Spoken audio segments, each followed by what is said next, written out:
Otherwise, I'd have game music coming in through my mic, and would have been terrible. Could have been disastrous. Hello, Professor Bright here, and I'm currently going live now. Aha! Success of a sort. I'm even on time for once. Isn't it lovely? No. I've been fairly good. I've only missed one scheduled stream for food-related illnesses. Anyhow, we are in Eleutheria. Speaking of food-related illnesses, my god, this place is kind of horrifying. I mean, I hesitate to say it's actually that horrifying. The creatures are. The creatures are undeniably just things I never want to see again, actually. But the place itself kinda, I don't know, I kinda like it. It is very much related to colonialism, I guess. I hesitate to say that, it reminds me of a horrific version of what some unexplored areas of the world would be, at least to the Victorian sensibilities. Now, question, because this was a question that came up, is there a way for me to get something other than my current mining tool? It does not look like there is. I want to be doubly sure of that, but yeah, I don't... If there is, I do not see it, which makes me sad. Extremely sad, because I would really like some other things. A saying, for example. That's Assasyeng. Ooh. Hesperidian. Can I rename you? I cannot seem to do that. Makes me sad. No, don't want to jettison something yet. Just want to take a look at my prospects. Get a little bit of searching done. Let's see here. 5 stacks of verdant seeds. Sorry, what? Oh, to Achilles. Neat. Can do. Have done, technically.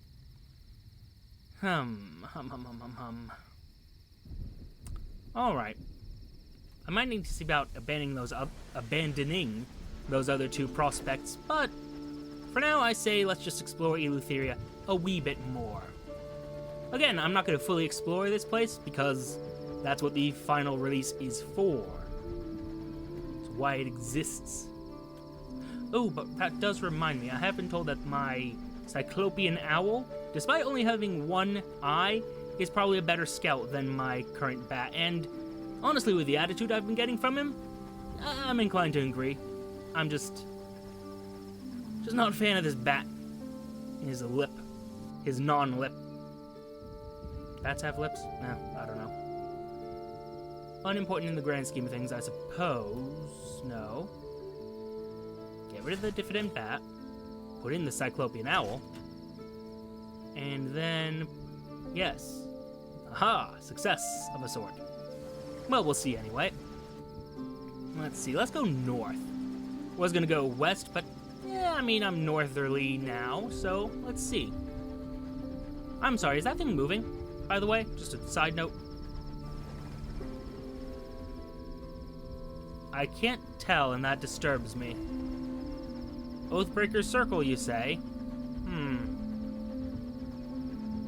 Some type of 6-armed thing. It did look like it was moving. Ooh. 2 things, you say? Well, what 2 things have you found me besides a pool of darkness? Yeah, we noticed these. Yeah, appears to be a black hole. I think this is a bad idea, but let's do it. Shoot it. Okay, shooting the darkness did not work. Neat that it exists, but I'm not going to go into that.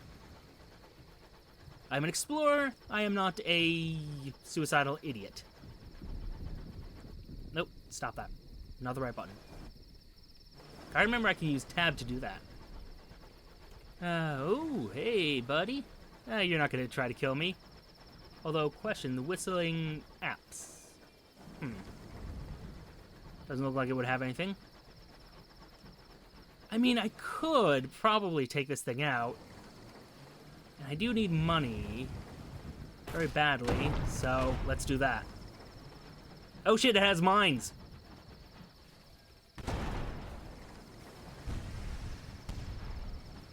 Oh dear, it has weapons that are much better than what I got. Shoot. I did not... Nope, didn't plan this very well. Okay, he also seems to be better protected than...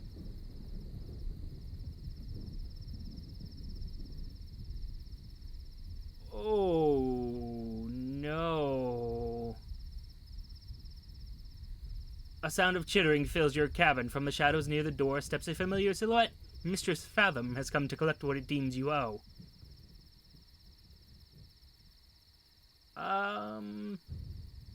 Well... Damn it. I can't pay that price. Refuse to pay the price demanded. You will not be intimidated in your own cabin. Mistress Fathom reaches for a strip of cloth dangling from its hat and gives it the gentlest of tugs. Its many veils tumble to the ground, and it lunges. Your only memories are of acid flashes of claw, the echo of clacking noise, and scraping of mandibles being forced down into your throat. The creature does not take a pound of flesh, nothing so merciful. Something far deeper has been extracted in partial payment, leaving only nightmares to fill the void. You've gained a soul flaw, flickering. Soul light is unpersistent, as seen in failing incandescent lights. Great! Everything is going according to not plan. Nope. Stop. Okay, if I could reverse a bit faster, that would have been great. Damn it. Nope. Not getting me like that. God, you are durable.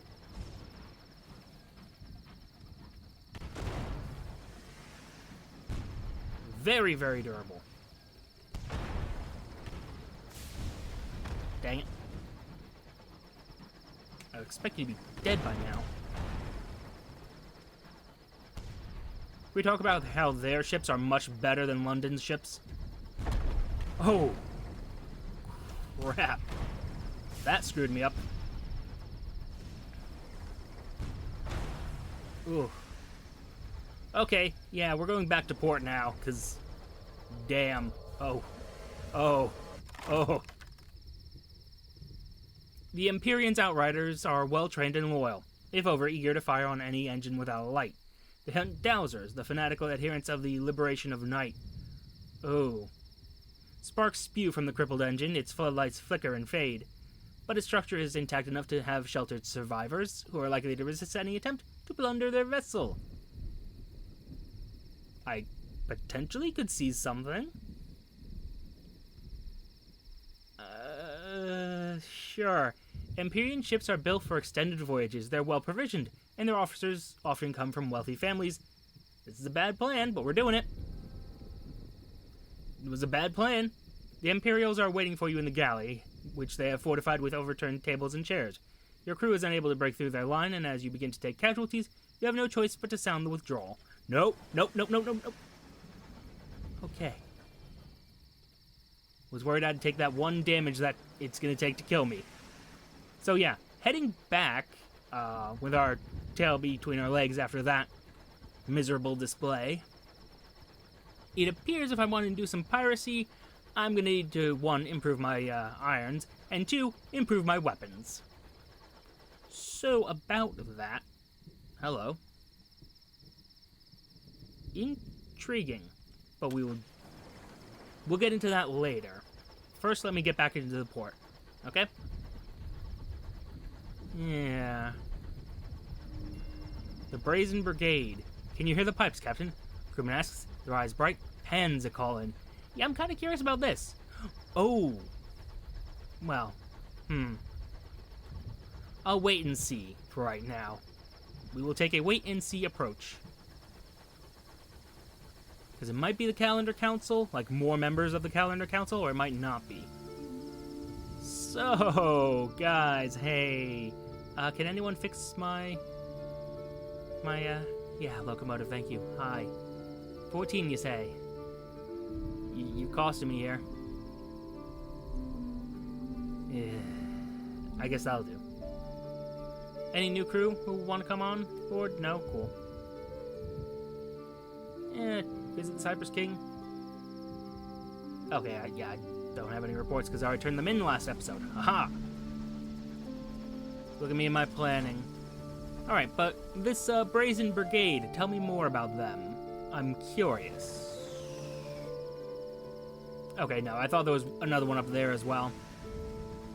But it looks like it's just this bunch. Speaking of which, did I ever... Yeah, I did shift to turn the lights out. Okay. Should do caps lock? We'll survive. The Brazen Brigade. Tell me of them. This clot of sable groves is home to the Devils of the Brazen Brigade. At its heart stands the Adamant Idol, whose rhythmic piping determines the current hour in Pan. The Brazen Brigade are its interpreters. They promise they are utterly impartial. Of course they are. Aren't devils always? The Temple of Almost Time. One ruin rises above the rest. Dismal in its desolation, it commands the grove. From its broken windows, the Adamant Idol can be seen, like the moon viewed from a tower. The commanders and knights of the Brazen Brigade reside within. Here their solemnist... Enunciation. Yes, rituals and their dearest venerations are performed. In theory, I could make... Oh. I would have to join them. Interesting. Okay, I think... Well, the Grove are far too late. Here the Brazen Brigade venerate the Saints of Hell.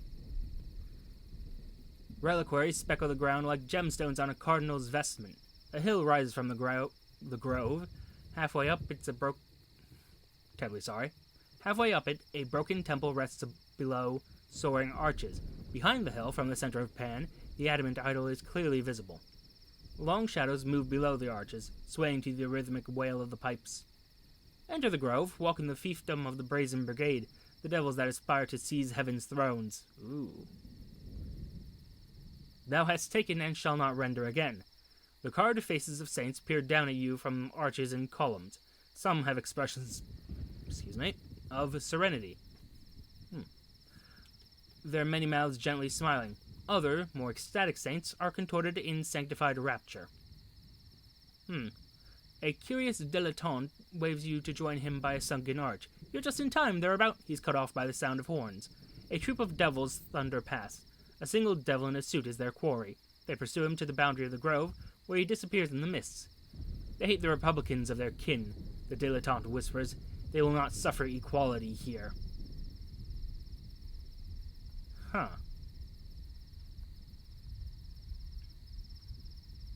Curious. I mean... No, that seems like a bad plan. But a savage secret, that could be useful. What do you want in exchange? Eleutherian mysteries?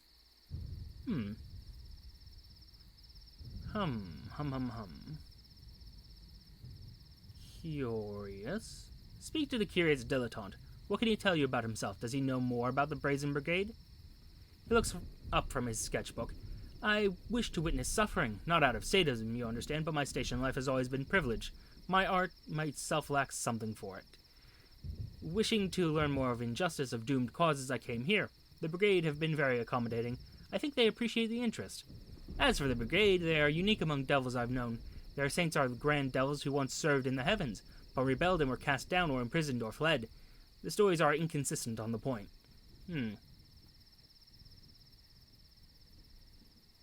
Or rather, inconsistent on the point. That point. Bah. Humbug. An artist tolerated by the Brigade for his sympathies with their splendor. He likes to be of help to newcomers to the Brigade. He's interested in sharing stories of Eleutheria. The dilettante listens hungrily, his cloudy white eye not once leaving your face. I shall have to see that for myself, but not until the Brigade ceases to inspire. He shows you a few of his sketches of the translation of relics from across the skies to be buried in the grove, of the dances at the feast of the King of Carols, of the hunts done below the arches. I don't think I'll be joining them. Don't seem like my kind of people.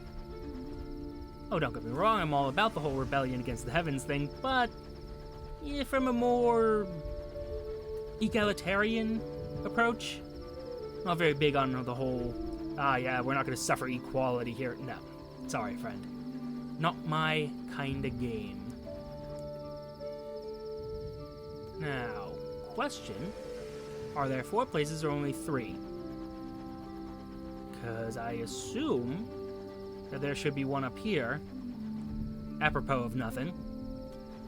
But I see that there's one down this way. And so I'm curious, so let us see. Let us see that we might know.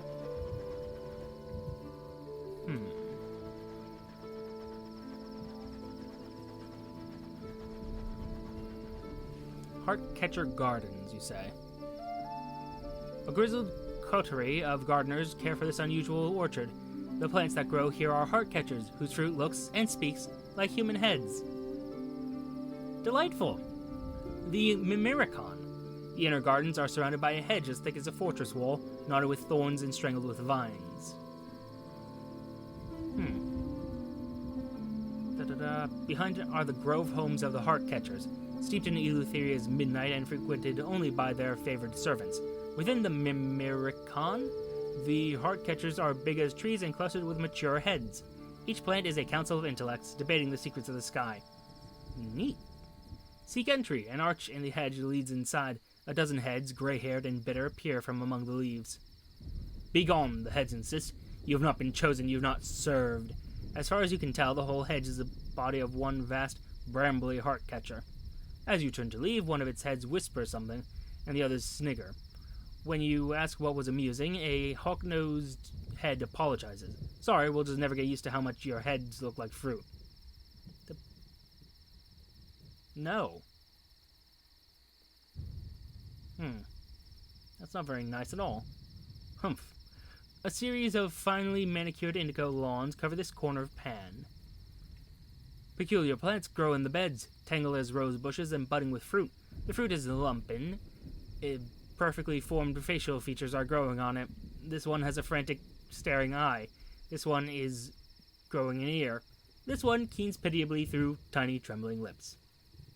Silent gardeners, whose broad-brimmed hats are hung with veils to hide their faces, tend devotedly to the plants. Well, speak to a green-fingered old warhorse. He removes his hat, the face beneath is scarred and bleak. A soldier's face. He must occupy a senior position, for the other gardeners nod their heads as they pass him. Beneath his overalls, he wears a rat-skin suit, ragged from the plant's playful thorns. There's a deadness to his gaze. A rat-skin suit, you say? Usually worn by thugs back in old fallen London. Ask about the petitioners. A number of desperate-looking people are lined at the hedgerow gate to the inner gardens. The Heartcatchers know many secrets, he says. Among them is a method to capture a death and seal it away so it can't trouble you. If you fear a particular end, like drowning, say, or freezing, the Heartcatchers could hide it away. He takes a cage of squirming mice from his coat, fishes one out, and drops it into the thorny vines of the closest plant. The vines constrict, the mouse squeaks, the plant shivers. There's no guarantee of immortality, of course. 1,000 deaths wait in the skies. But what about yourself, though? Judging from his military bearing, he was not always a gardener. No, once I was a soldier and a commander of soldiers. I was good at it, as such things are measured. Now I keep the gardens, tend the Heartcatchers, and pray that I have no further effect on the world at all. Another gardener passes you, carrying a bucket.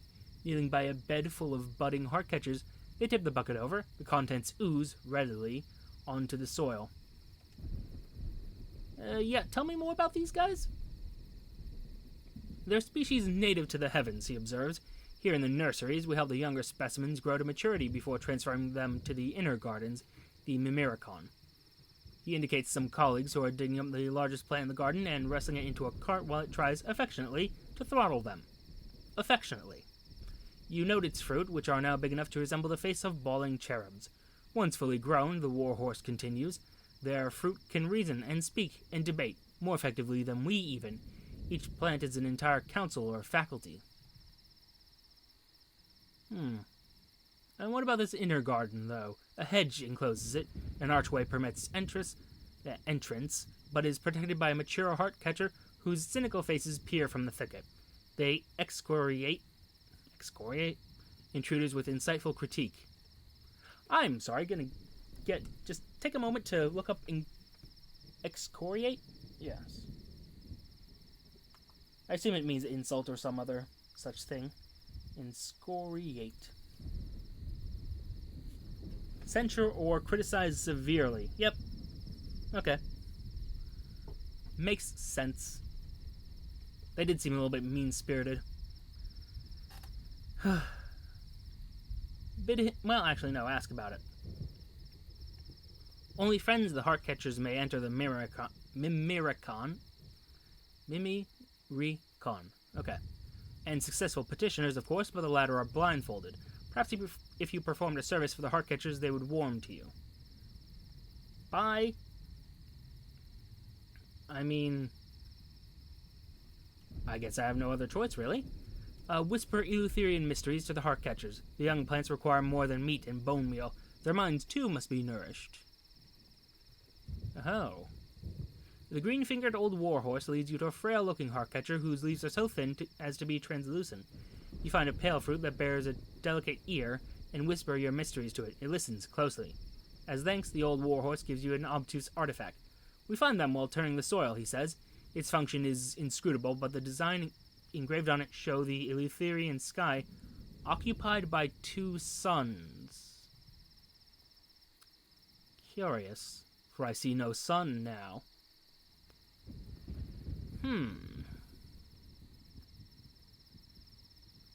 Curious.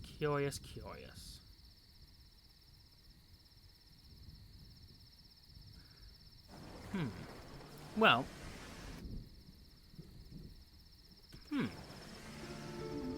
That's an interesting little idea.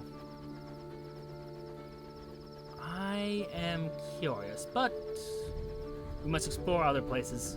See what else is out there in the dark and terrible places. Oh, also, sorry, one moment. Slight oversight. One moment. Well, I'll keep going while I fix this. Oh shit. There is a Lorn fluke in the sky. Oh, and it notices me. That's not good. Okay, can we please make that not be happening right now? Okay, yep. That's just gonna keep happening, I guess. A scorn fluke, you say? I'm just gonna back off from that.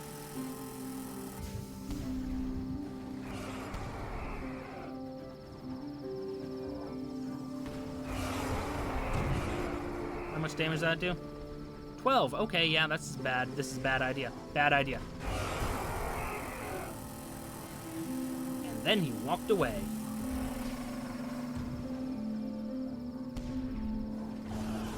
But if I can kill it...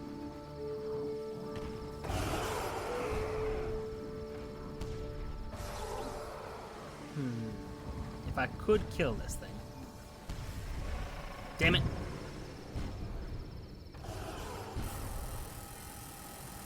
Nope.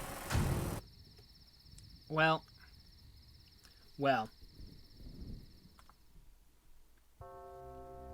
Resume. I mean, for the obvious reasons.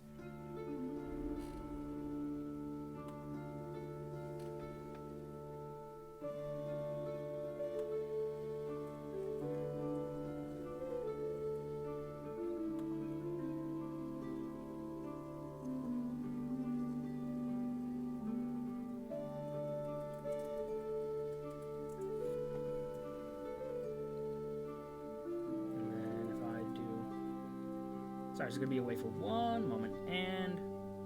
Bah. Sorry, I just want to change the title of the stream. We're no longer preparing for Eleutheria, we are in it. So, yes. And now we're going to try that again, except slightly differently, because I'm hoping not to die. Fingers crossed and all that.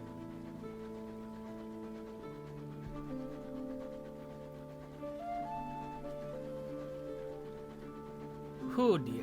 Oh, dearie, dear me. Dear us. Alright. So yeah, I see that scorn fluke. I'm going to ignore it this time. Well, I mean, I say ignore it. I'm just going to shoot it a little bit. Because of course I am, but also... Also, I'm just going to run. Bye. Goodbye. Wow, that sounds unpleasant. Anyway, what'd you find? Oh, something to eat. Yeah, I mean, if I had butchery, I could do something with that, but I don't, so I can't. But in the grand scheme of things, it's fine, though. It really, in the grand scheme of everything, it's fine. It's fine. These are the ruins of Perturbia, haunted by those driven mad in the skies. So, everybody? Also, Perturbia? A little bit on the nose, isn't it? Okay, whatever's that. Whatever that is. If it can go away, that'd be great. Leave. Go away. Huh.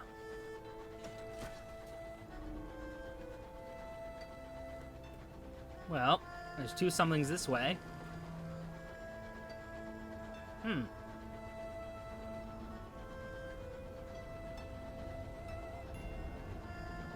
Bete Noir. And what I think might be one of the winds, but also... Oh, damn.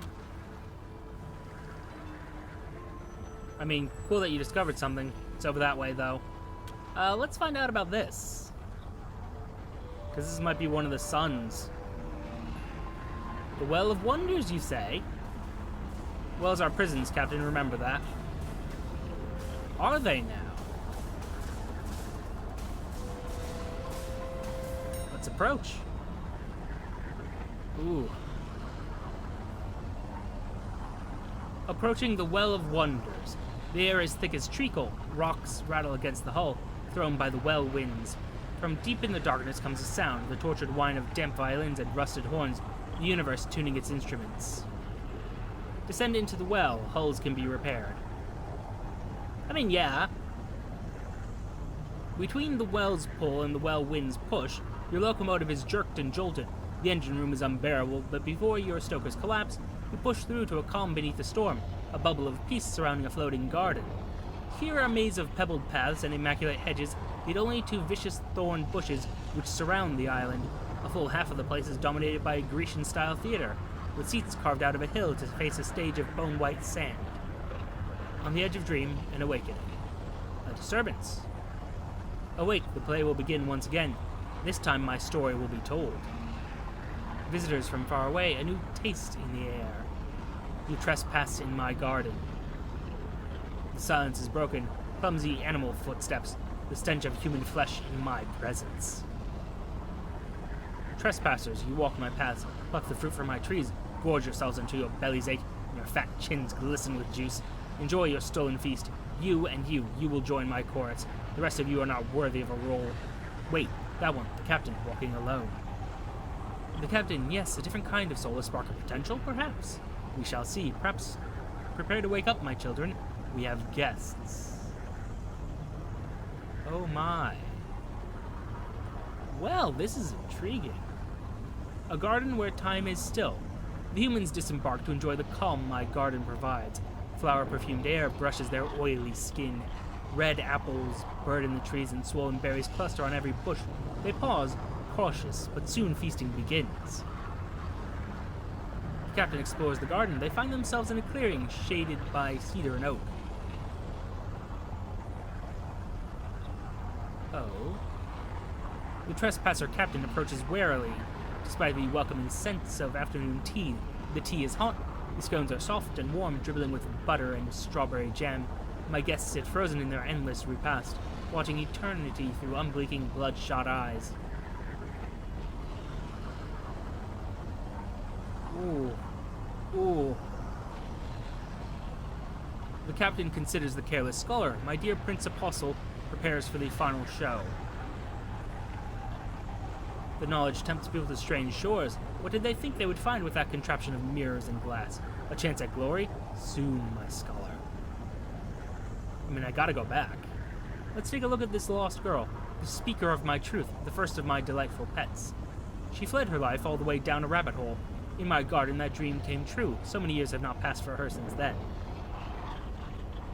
The captain examines the restless vagabond. My king who wars. Who else could take on such a role? His wanderings followed the sun beyond the edge of any map, but all such travels must cease eventually.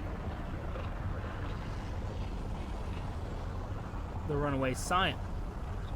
Did one of these disappear? No. did they? Okay. I'm going to assume that they didn't. The captain examines the runaway scion. A poor match for the king who speaks, but one that suffices. A prince in waiting, fleeing an extinct kingdom. I've seen the royal blood spilled many times. His veins will not endure another performance of my story. Oh, shit. The captain pokes at the thrice-dead bride. Every chorus needs its mistress. She found profit in love and death many times over. Her story should have ended at the bottom of the well where her last victim overcame her.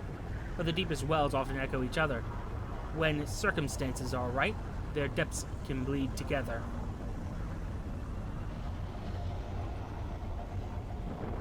The captain notices the empty seat, a spare stone bench by the table awaiting its player.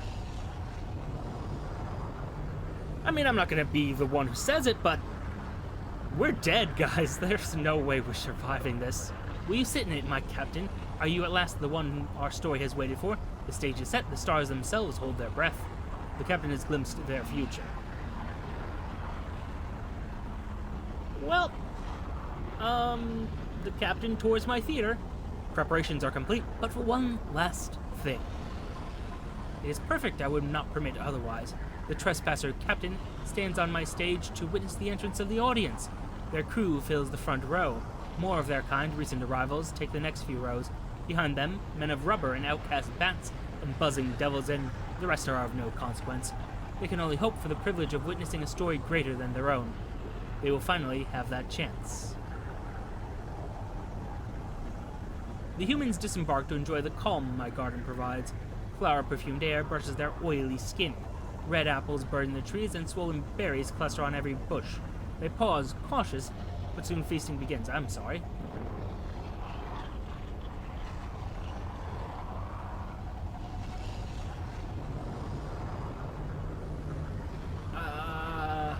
Tour the theater? The captain turns to leave.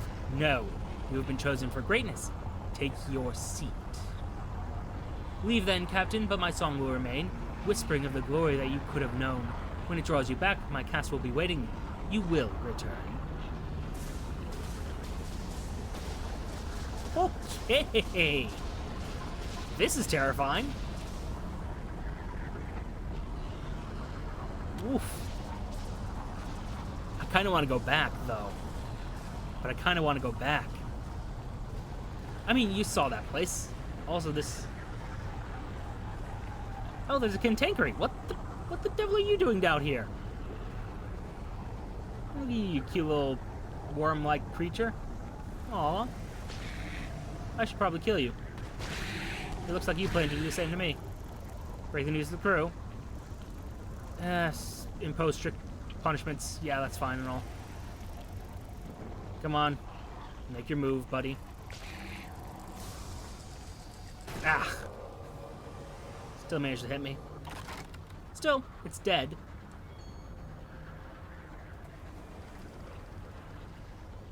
Okay. So how do we feel about never going back there? I'm sorry, an extinguishment, a knot of darkness. Either theory is right for them. But I thought this wouldn't... Oh, these are safe? Because last time I saw these exploding. And so naturally I was worried. This seems to be a nest. Like a bird's nest. Withered roots coil in the sky, tangled as plaits of witch's hair.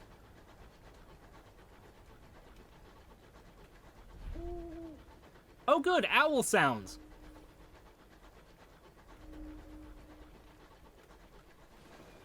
Well, only good things come in here.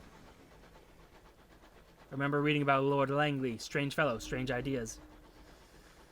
Yep, cave ahead. Hermits and mystics often retreat to places like this. That's nice. Oh, that. The bee. Well, press gang the hermit into your crew. Drag them from their cave. Put them to work. The blind hermit's emaciated muscles are no match for your grip. You drag the terrified wretch from the cave where the cold Eleutherian light glints in the tears of their milky gray eyes. Limp and defeated, they put up no further resistance. I am a monster. I'm doing quite well, I have to say. If I may say so. Langley Hall, little mingling. I'm kind of worried about this because,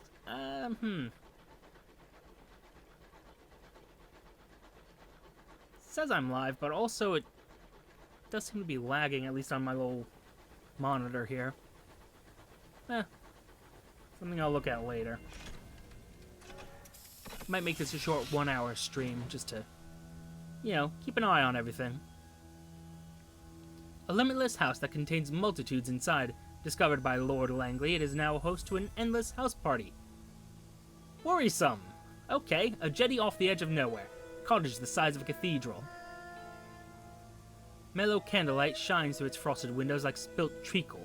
Here the vanished Lord Langley founded a home away from home, a London for the exiled, the lost, and the lovelorn. Distance is suspended inside, no one is ever claimed to have charted the entirety of the limitless hall. Enter. All are welcome here, provided they are welcoming of all here. A man in a faded postal uniform greets you at the end of a battered jetty. He carries a shuttered lamp in one hand. It lights the same deep amber hue of the last lamppost. Hello, hello, a new guest? This way, please. Let's get you somewhere warm. He produces a set of keys and strides towards the oak-paneled front door of the house. He knocks thrice and then unlocks the door. This way, the sound of laughter spills out. Inside, an endless house party's in full swing. Guests who enter Langley Hall rarely leave. This hall is the oldest part of the Langley's project. From here, staircases wend their way to other rooms, halls, landings, and wings of the cottage. Guests sit on stairs, sing from the banisters, or promenade along the halls in search of friends.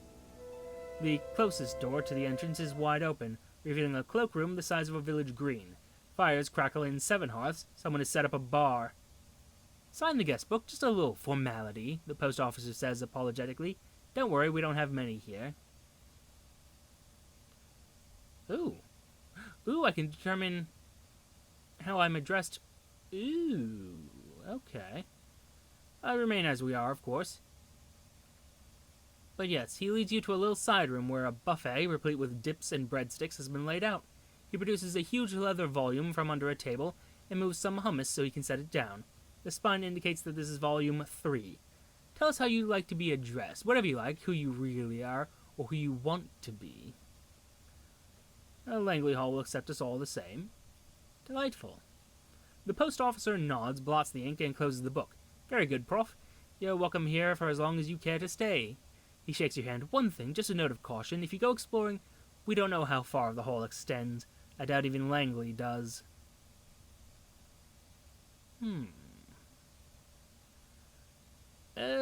Well, I suppose we must. Inquire after Lord Langley. It's only polite to introduce yourself to the master of the house and the host of this endless party. Whew. The post officer looks deeply uncomfortable. Not sure I ought to say. His lordship's business. This is his party, see? He found the house and he wanted guests, invited those of us who, for one reason or another, weren't suited for what London had become. New London made him sick to his stomach, he said. The post officer runs a hand through his hair. I won't betray his hospitality, but I'll tell you what I know. If you agree that, if you do find him, you'll respect his wishes. That's what this place is about, respecting each other. You'll respect the intentions of Langley Hall, or say you will at any rate. Postal officer bites his lower lip. It's the topic of choice here. Where's Langley? Have you seen Langley? He sighs. Anyone who says they know the answer is lying, but if you want a place to start looking, when he was with us, he favored a particular chair in the lounge. An old friend of his is still in the yellow drawing room, and he was on good terms with the cook. He considers you for a moment. What if he doesn't want to be found? What if, wherever he is, he doesn't want to come back? Okay. I mean... Ooh. Hang up your coat and hat. You plan to be here for a while. You'll be able to explore more options in Langley Hall when you have declared your intention to stay a while, but you run the risk of wanting to come back. The hall engenders dreams that weigh like an anchor on the dreamer. A jovial doctor in a taupe white waistcoat manages the cloakroom. This way, Professor. Let's see if we have any space left. He guides you to a hat stand nestled between a vast tower of wigs and a row of pinstriped suits. Do let me know if you find anything interesting during your stay, he says, so I can avoid stumbling across it, you understand. I mean, explore, of course. Some floors are littered with rooms like the inside of a beehive. Others contain but a single bedroom. Doors rarely connect one or more rooms at a time, Lord Langley having apparently preferred his guests get some exercise when moving from the bedrooms to the library in search of a nightcap. Langley Hall stretches on for lifetimes. To find anything in the labyrinth, you'll need to go exploring. Going from floor to floor, even from room to room, one is often confronted with a staircase. These can vary between 3 and 300 stairs, and there's no guarantee that on descending one you won't immediately be confronted with one going up.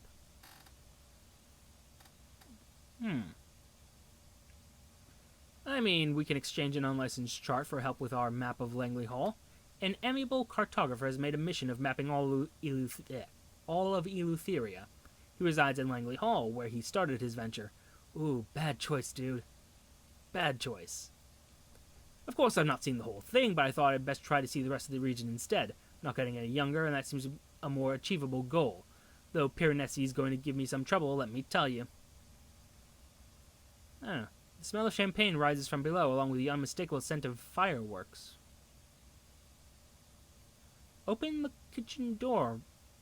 Ribaldry can be heard from within. The smell of hot pot wafts tantalizingly toward you. Your explorations have borne fruit. You found the kitchen. You can practically taste the pepper in the air. Having found the kitchen, you'll always be able to return to it. Ha-ha! Excellent. Ooh. You are assailed with a wave of warmth and the aroma of bacon cooking on the cavernous stove. Seems that the real party is in here. Champagne corks pop. Someone's playing a viol. Cards are slapped onto the wooden table. A dozen flushed faces turn towards you, all beaming. Oh, I mean, how could I not? Talk to the notorious flirt. She disarms would-be suitors with bon mots that stay just on this side of good taste. What's the matter? Verdant eating your brain? You look like you've never seen a woman before. She practically inhales her whiskey. Delightful. Have yourself dealt in. The game looks complex. Oh. Luck of the draw. There are 214 cards compiled from a variety of decks, so that there are 6 aces of bats. Each bears a different hue and a different function within the game. You may pair 6s, queens, and 4s, but never 7s. An ace held for more than 7 rounds can be exchanged for another card, but you may not choose which. The other players muddle through, seemingly as mystified as you are. The dealer is a wizened old man. He does not play, but he does arbitrate the rules with extreme vigor. You come out ahead, though you're not sure how. Let's talk to her again. Still, yeah, delightful. Anyway, return to the hallway. Need supplies. Need a caged catch. Okay. Fair enough. Let's do a little bit more exploring. I mean, we have the time. Exchange a moment of inspiration for help with your map of Langley Hall. A sardonic music hall singer has been here for years. She knows her way around this place and will assist you in exchange for help with a song. And I have only one moment of inspiration. Thought I had more. Well. Bloody marvelous. You're a goddamn wonder, you are, I guess? She recovers herself. I mean, it's alright. Liven things up in the drawing room for sure. Now, have you been this way? Got a pen? Can't find anything in this place for love nor money. She pauses. Well, maybe love. She makes a few adjustments to your map. Enter the little lounge. A door yawns open atop the next landing. Inside, candlelit sleep. Ooh. Sound of snoring is quite loud. The little lounge. The lamps are low, giving the room a warm amber glow. The wood paneling is dark. The wainscoting is decorated with sleeping cats. A fire, orange as a harvest moon, blazes in the hearth. Guests slumber on the enormous sofas, or else whisper to each other from the armchairs. But if you look, there are glasses of mulled wine. I mean, yeah, let's search Lord Langley's chair. It sits... Oh, excuse me. It sits unoccupied, far from the fire. It gathers dust and curious glances. I mean, of course. Ooh, 50. Neat. It would be best were your investigation not scrutinized. You wait for the opportune moment where enough of the guests are drowsing, wine-sodden and languid to creep to the chair. It's a high-backed velvet horror that resembles a bat turned inside out. It creaks damnably if you so much as brush against it, much like my own chair. It requires a steady hand and limitless concentration to fish around the crevices. You find coinage, crumbs, and dust. The springs are damnable, the patterning lamentable. Finally, your hands hook around... what's this? A map? A map directing you to the study.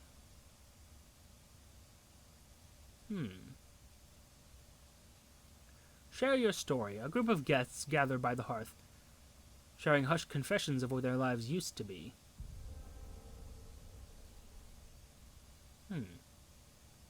Misery remembered. Your recounting of your adventures in the broken kingdoms of the stars are cut short by a young gentleman who interrupts with a flood of tears. Over the next hour, you are regaled with a story of heartbreak and lamentation. His love affairs are endless and conducted only in one key. Eventually, he is overwhelmed by anguish and also wine. There's a collective sigh of relief. One more. Much the same. Best I leave. You cannot linger here forever. You attempt to leave, you really do. You're up from the armchair and almost out the door, and then you hear the chiming of the second hour and you're back in the chair. Did someone give you a glass of wine? Did someone stoke the fire? Did Signora Domenica promise to show another trick with the mirror? You can't remember.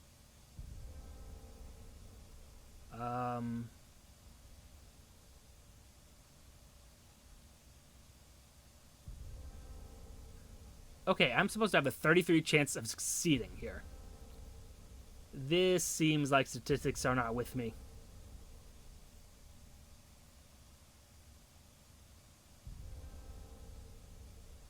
Oh, come now. A dream of a treacherous sanctuary. You curl up... Oh, this is a possibility. You curl up amidst the menagerie of cushions scattered into his couch, and lay your head to rest. The crackle of the fire lulls you into a state of half-sleep. You dream of a cellar deep beneath the building where creatures long sleeping begin to wake, gray-green and mottled, like cancerous worms. They were tasked with the devouring of distance, but have been lured to sleep. In their absence, a great crime has been perpetrated on top of them. One day soon, they'll wake. They'll be very hungry. You wake. One of your crew informs you they intend to remain in Langley Hall. Finally got out. You make for the door. A few languorous hands extend from various sofas, footstools, and poofs. Poofs. But you may pay them no heed. The door opens with a reluctant creak. The air is colder outside, the light's harsher. Yeah, I'm thinking we go, recover the coat and hat, and we're gonna go, though. It's time. The post officer escorts you to the dock. Not good to go out in the dark alone, Prof. He shadows you all the way to your engine. He waits on the platform as you make ready for departure. Even as the dark rolls in to swallow your engine, the amber light from his lantern lingers. Yep, think we're gone. Bye! I really wish that owl would stop. I really do. I do not like that owl. I do not want to deal with the owl. I forgot that there is a thing here. A bazaar, and more importantly, a place where I can buy food. But also, ooh. Not a fan of that. We had some problems there. What's in the cloakroom? Someone want to remind me how much bombazine costs?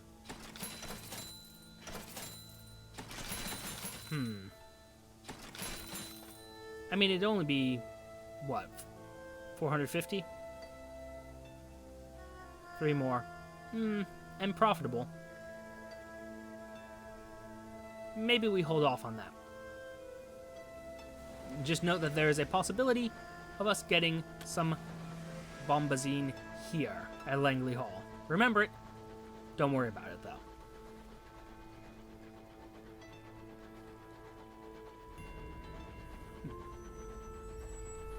The privy. Oh, just the toilet right there. On a different island? Really? Ooh, I might be able to get something out of this. Haha! Bronzewood. Excellent. I mean, not great, but you know what? I'll take it.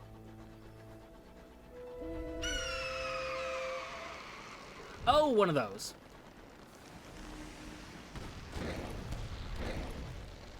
I mean, I'd rather not deal with you, but I mean, if I have to. Also, whatever's following me, it can either attack me or just... I hate that it's just following me.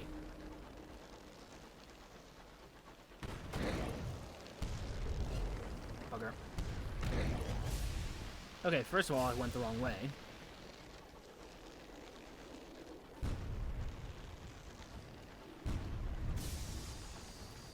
Alright, come on, little guy.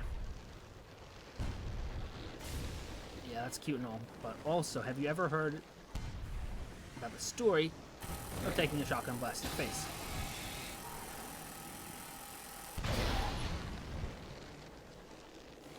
Well, that's a bit of a problem now, isn't it?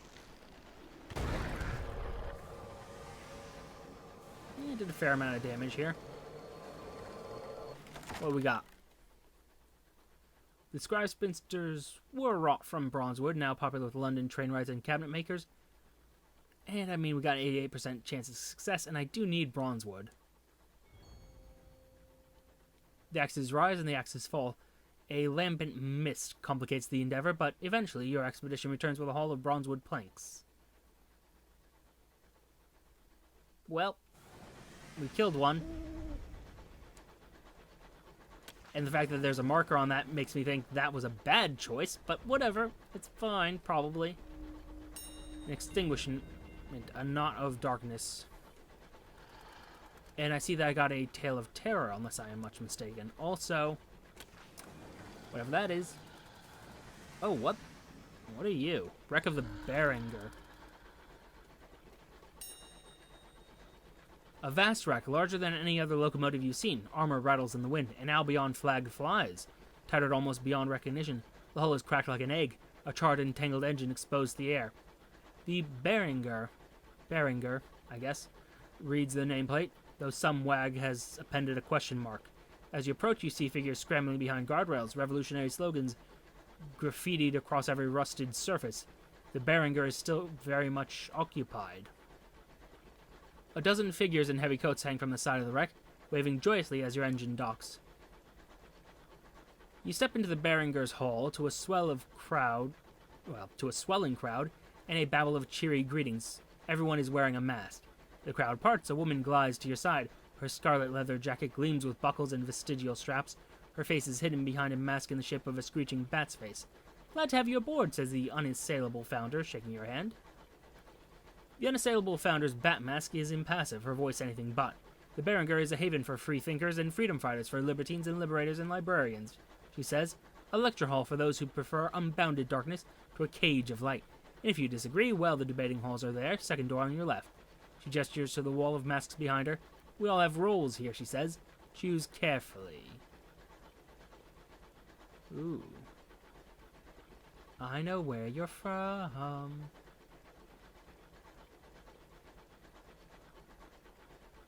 Well, choose the Mask of the Aspirant. I'm curious, although... Take a peek at the Beringer. Once an experimental London dreadnought, the Beringer is now a lecture hall for revolutionaries and free thinkers.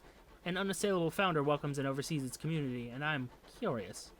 If you can master the Beringer's esoteric code of conduct, you'll be able to attend the lectures, harangue lecturers, give better lectures of your own, and perform experiments too reckless or preposterous to be undertaken elsewhere. Interesting.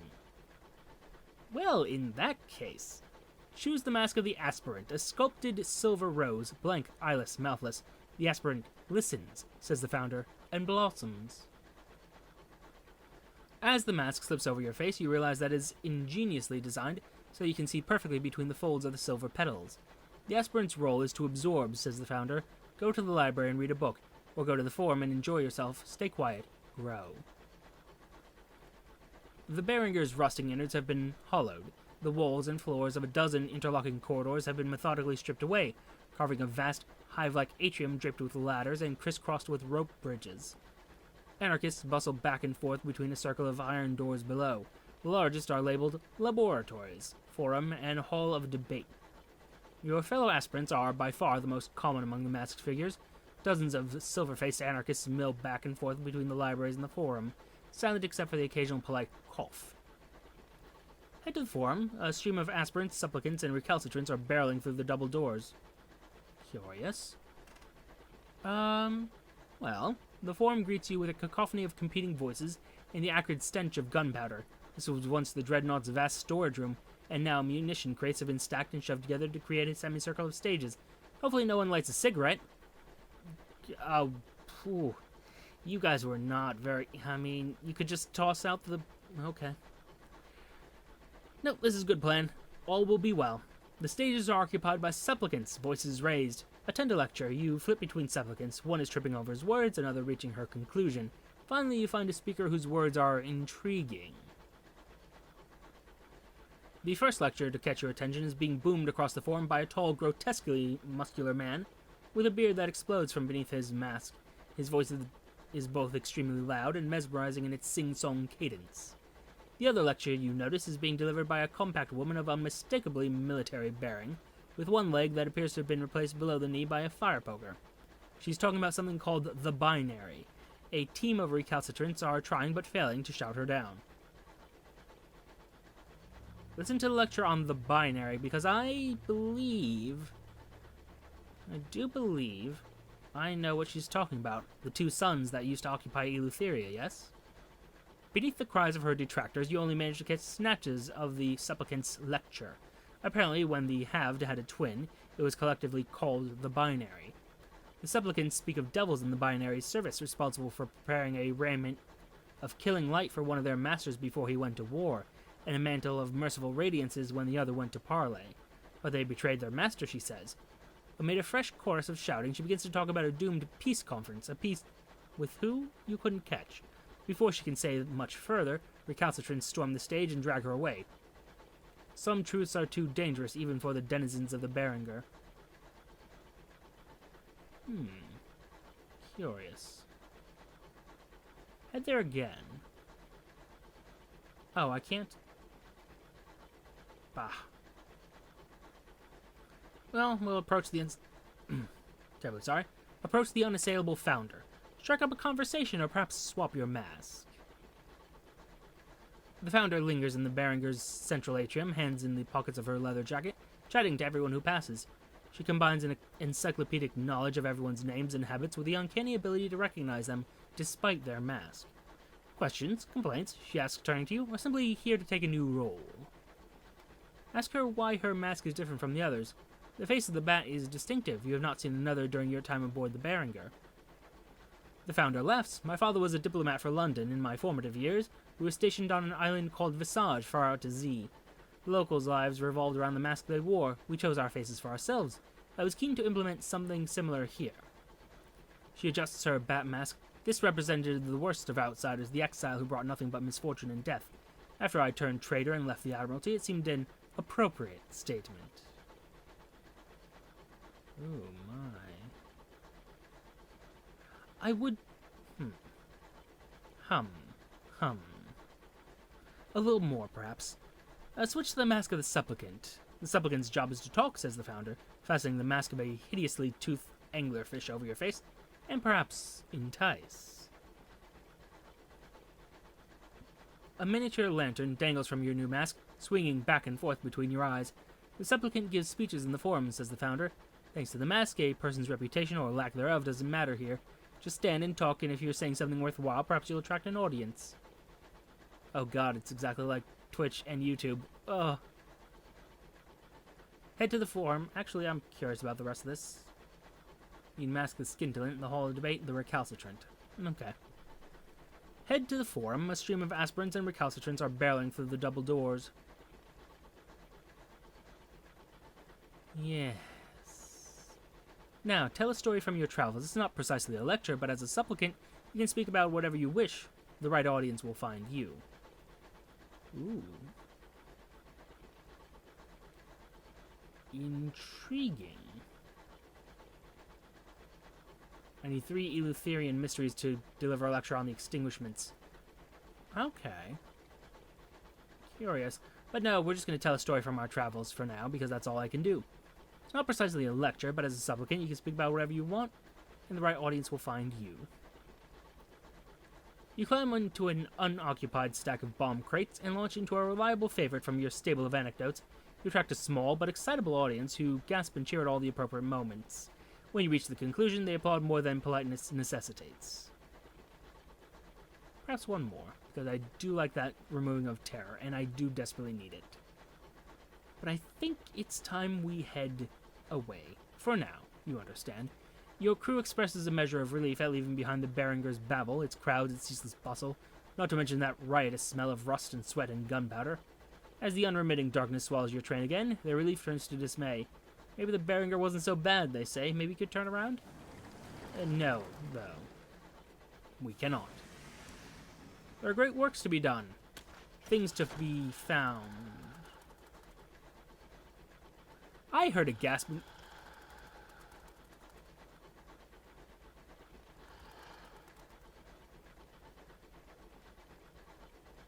Okay, that better be from the game.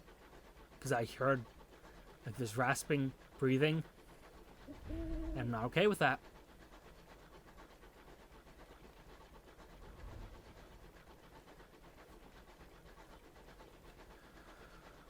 Okay, I'm sorry, that kind of spooked me more than I expected it to. I could go after whatever's being all hostile to me. That seems like a bad idea. Oh, the howling wind's great. Because things weren't terrible enough already.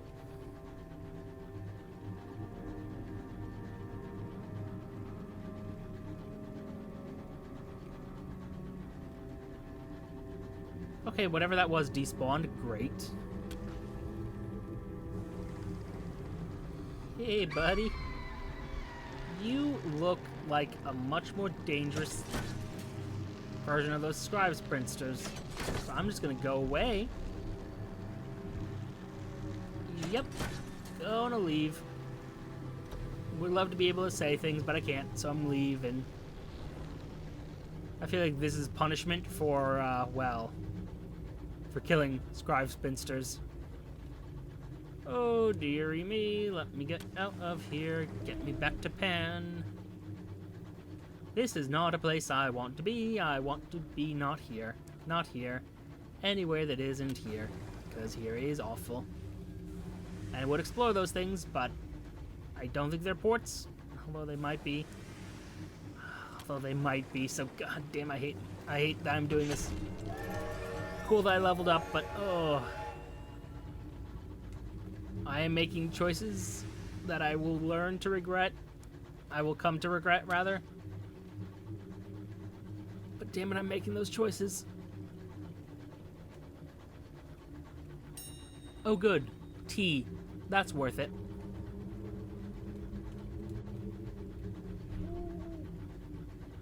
Okay, you remember how I said this was like the colonial areas of Africa and to a lesser extent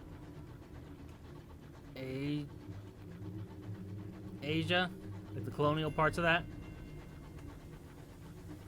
I'm starting to think it's more like the horror of North America. Like North American horror. You know, like that dark forests and all sort of thing? Okay. Okay. Where am I? The Niobe Seclusion. A mansion of immense size surrounded by acres of neatly kept garden. It's tranquil here. In fact, it appears utterly devoid of life. The prison and the cottage, polyhedric sculptures, the dimensions eyes wateringly off. Oh, great! Grass of uniform color and uniform length, placid canals crisscrossed at right angles, all bisected by a pale gravel path, leading to a door of broad, ivy-shrouded the door of a broad, ivy-shrouded mansion. Only its lack of windows betrays Piranesi as a prison. Utter silence bar the crunching of gravel beneath your feet. As you approach, you take note of a tiny cottage, incongruously nestled beside the mansion like a louse. A curtain twitches. Enter the cottage. The prison is locked, but the cottage door swings open at your approach. The only sound in the cottage is that of a teaspoon cleaning against porcelain. A group of brown-robed figures turn to regard you. One, gray-haired, gray-eyed, offers you tea. We are the chaplains, she says. Our role is to help inmates reach egress. You must understand, none may leave Piranesi unaltered. We can be your guide, pipes another. 2 tours per visit. Choose your chaperone and take care to follow the rules. Piranesi is a treacherous port and not amenable to low-level visitors. Ensure you are prepared. I don't think I am, but on the other hand, why not? Choose the gallant reformer as your guide, a chaplain with an amiable smile and gray-streaked hair. Seems like my kind of guy. Putting aside his tea and fetching an old iron lamp from a high shelf, once more onto the breach, he says with a tired smile. You follow him out of the cottage, up the gravel path, to the doorstep of Piranesi. Footprints are worn into the stone. He has no key. He simply knocks on the grand oak door and it opens. There's nothing and no one on the other side. You follow the reformer into the dark. Piranesi is, of course, bigger on the inside. The reformer's lamplight stretches only so far. You catch sight of dizzying spiral stairways, columns clad in chains, walls grooved by trickling water. The reformer strides ahead, boots splashing in the cold puddles. After a few minutes, you are halted by some toppled scaffolding. Piranesi has 3 rules, says the chaplain, helping you climb over the obstacle. The penalty for breaking them is incarceration, and the unwritten 4th rule is that chaplains are forbidden from explaining them to visitors, so I'm afraid you must discover them yourself. Tread carefully in the meantime. No. Continue following the reformer. The statuaries are not far now. Watch your step. The flagstones here are uneven. Further into the prison, you begin to see inmates, faint lights shuffling across distant bridges, hunched figures with lamps chained to their wrists. See those lamps that the condemned carry, asks the reformer. They impose a distortion of distance. A prisoner's proximity to the exit is determined by how much they have changed since they entered. The more they change, the closer they are to freedom. Some are more mutable than others, and severity of sentence may vary. The reformer raises his lamps over a cavernous well. Light does not reach the bottom. Those cast into the deepest reaches must change beyond all recognition. You stroll with the reformer through a forest of jutting stone limbs and impassive hands. A haunting refrain echoes. Somewhere, someone is playing the flute. Miscellaneous items scatter the floor: a sledgehammer, toy soldier, spinning wheel, a half-eaten jar of honey, a canvas, perhaps discarded by previous prisoners, perhaps provided to provoke or inspire change among those still entombed. Change needn't be bad, says the reformer.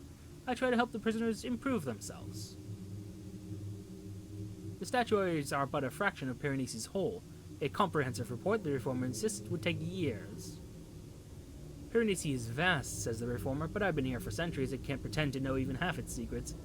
But I can tell you about this little corner if it pleases you. He focuses on the progress of the prisoners. William's been doing extremely well. I taught him crochet, and he's managed a new accent. Most importantly, he's agreed to meditate daily on his past wrongdoing. I fancy he's near to escape. Wish the same could be said for poor Philomena, who insists on justifying the actions of her past self.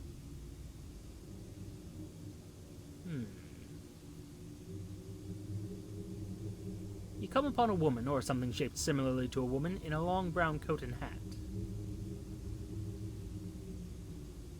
Oh dear. She sits atop a stone idol where 4 paths cross. Her legs crossed beneath her long brown coat. Her hat is pulled low, covering her eyes. The reformer introduces you. This is the venerable flautist, the oldest prisoner of Piranesi. She's been here for centuries. And how has she changed in that time? She pauses her tune. Well, she says cheerfully, so far I've managed to learn the flute. Good. Tell her a story. She's eager for tall tales from the outside world. Lose a little terror, gain some bonds. A lovely tale, she plays you a tune quite incongruous with the bleak architecture of Piranesi. It rings of honey and sunshine and fills you with brandy warmth. She sits atop the... 22% chance of succeeding. She sits atop a stone idol where 4 paths cross. Her legs cross beneath her long brown coat. Her hat is pulled low, covering her eyes. Oh, I'm sorry, this is just... we had this already. Ask about the rules of Piranesi. She's been here longer than anyone. She must have worked out the rules by now. That didn't sound good. Instead of replying, she plays a short, unhappy tune. I suppose, shall we begin? The reformer rings a bronze bell. Prisoners gather like fireflies. The reformer moves between prisoners, fixing them one by one with an inescapable stare. For each, he has questions. What are your regrets? What suffering have you caused? Answer honestly. It's the only way you can escape. After that, the questions become specific, forensic. When the prisoner runs out of words, he quickly moves on and subjects another to his relentless interrogation. When he comes to the fifth prisoner, he steps back and nudges you. Your turn. Tell the prisoner a horrifying story of what happens to those who fail to correct their sins. Oh. Cautionary tale, I suppose. Tell the prisoner a horrifying story of what happens to those who fail to correct their sins. Shoot. I saw some things. There were other options. Dang it.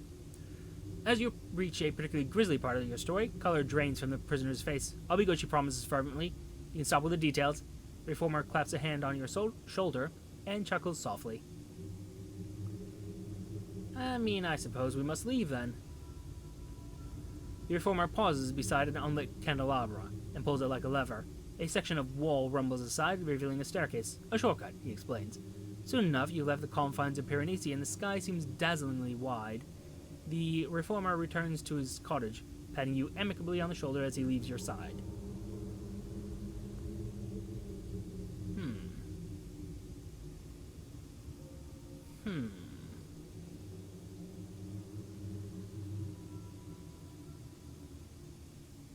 Well, let's choose the gray conformer as our guide. Gray hair, gray eyes, and a gray expression. More cement than steel. She reminds you this is your last tour of the day. Very well, with marionette precision, she puts aside her tea and fetches an iron lamp from a high shelf. I will guide you to the best of my ability. You follow her out of the cottage, up the gravel path, to the doorstep of Piranesi. Footprints are worn into the stone. She takes an ornate silver key from her pocket, and when the door is locked, she holds it open for you. The conformer follows you into the dark. You follow the conformer down staircase after winding staircase, finally reaching a maze of flooded tunnels. The walls bristle with fierce black mold. The water is opaque. You can't see your feet. Here the most deeply condemned wallow, says the conformer, like this servitor, too inflexible to change on its own. A twig-limbed creature slumps in the corner, raising its head only fractionally at her words. She wades past it without a second glance. Approach the brittle servitor. Its face, or mask, is expressionless porcelain. Its lamp is shackled to limbs that are twisted and blackened like burnt wood.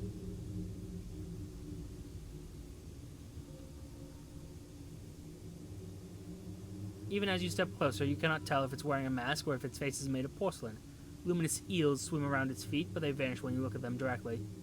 The lesser being has come to offer obeisance. Its words are the thudding echo of a stone bell, or perhaps to marvel at the disgrace of its superior. This servitor lacks the malleability to escape the aberrant twins' prison. Will the lesser being assist its superior? Refuse to help the servitor. He needs to work on his people skills.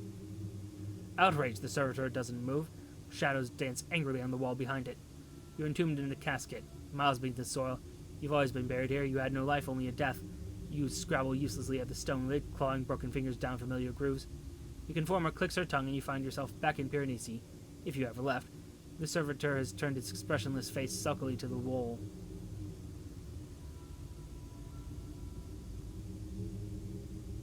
Might be I speak to him again. Eavesdrop on the conformer's questions. She has cornered some shivering prisoners, and is interrogating them with a precision and patience more unnerving than any rage. When did you last feel anger, regret, grief? Why were you condemned? What did you do wrong? Would you prefer to forget? She listens to each answer with the barest hint of revulsion. As the prisoners pour out their hearts, they start to look puzzled. Most fall silent. Some try to keep going, talking circular nonsense. I've been there. They seem to be forgetting their stories as they speak them. When the prisoners finally trail off in confusion, she delivers her advice. Shuck your memories, abandon emotions, vacate your soul. Yo, you're a pain in the ass, but maybe the reward for freeing something so ancient and puissant should make its arrogance bearable. I don't think so. The lesser being will travel to the house of rods and chains, says the brittle servitor. It will petition the aberrant twin through its intermediary in the belfry. It will demand the servitor's freedom, a recompense for the 2 centuries of inconvenience. Yeah, I'm gonna just leave Piranesi. My business here is concluded. The conformer does not quite smile. The conformer marches silently up an endless, spiraling staircase, not looking back to see if you're at her heels.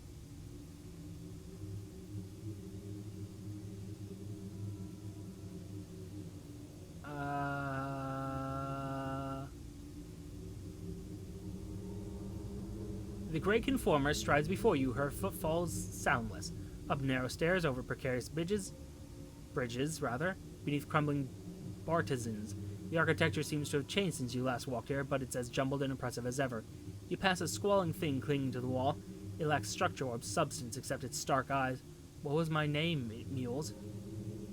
What is this thing? It stretches a vague, pleading limb in your direction.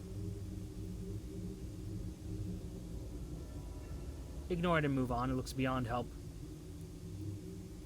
Gain the soul flaw. Cold. The soul ball is icy to the touch. The thing's whimpers become a long, reedy screech. It's soon out of... Yeah. Okay, we're just gonna go. We're just gonna go.